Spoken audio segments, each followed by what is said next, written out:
Okay, let's dive right into this. We're looking at a really fascinating study that asks a pretty unusual question about a school, and honestly, the results are just stunning. So here's the big question at the heart of this whole study on the Louisville Beauty Academy, or LBA for short. In a world where we talk so much about public funding for education, it's a question we almost never think to ask. But the answer here, well, it might just change how you think about vocational training. To even begin to answer that, the study first had to lay out how schools usually interact with the economy. And as it turns out, there's a very standard way of doing things. The system is everywhere, right? But it often makes schools what you'd call net consumers of public money. And what's really wild is that separate research has shown this pipeline of federal aid can actually pump up tuition costs by almost 80%. It creates this cycle of higher costs, which then leads to more debt. Okay, so to really get what LBA is doing differently, the study breaks it down into two totally different starting points for any school's financial journey. And here they are, side by side. You've got two paths. One model starts its life already costing the public money. It's immediately drawing on taxpayer funds. The other one, it starts at a clean, simple zero. And this is exactly where LBA just completely breaks the mold. It lands squarely in that second category. It takes this path that's incredibly rare in American vocational education by just completely opting out of the whole federal aid system.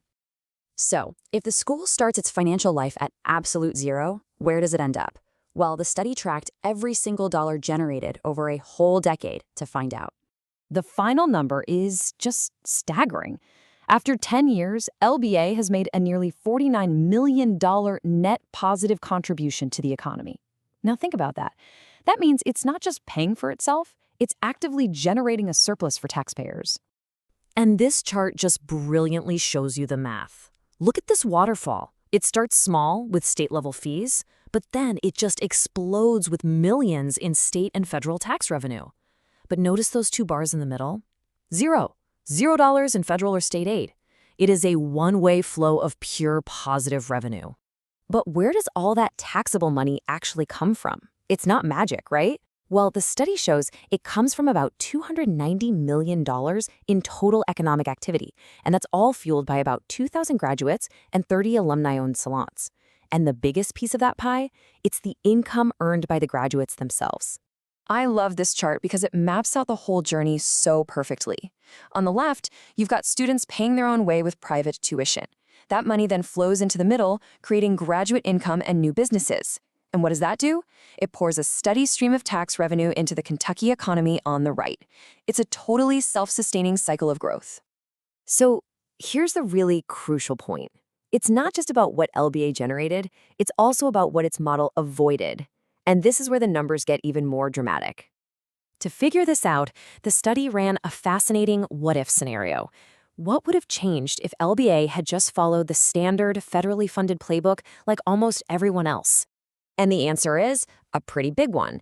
Instead of costing taxpayers nothing, a traditional version of LBA would have burned through an estimated $25 million in federal grants and loans over that same 10-year stretch.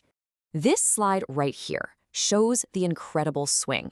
That green bar, that's LBA's reality, ending way up there at a positive $48.7 million. But the orange bar, that's the alternative. It represents a standard school that accepts federal aid.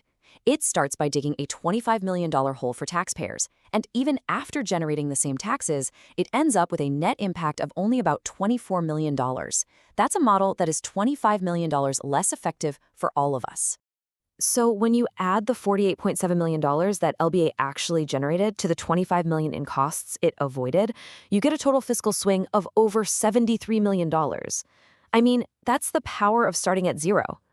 Now look, an economic model this different doesn't just happen by accident. The study makes it crystal clear that these financial results are the direct outcome of a very specific, very intentional educational philosophy.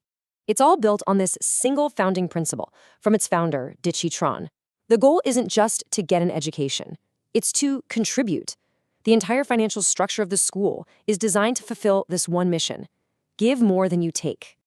And this philosophy gets taught the students as a practical, step-by-step way to overcome challenges. It's not just some feel-good poster on a wall. It's a specific strategy for action, all built around this idea of just pushing through. And you can actually see this working in the data.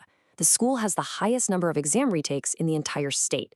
Now, at first glance, you might think that's a bad thing, but the study frames it as proof of their resilience model in action. They encourage students to persist, to go at it again until they pass that exam and get their license. Ultimately, the study wraps up with this really powerful thought. The idea of a school that pays into the system instead of drawing from it, well, it isn't just a feel-good story or an ambitious goal.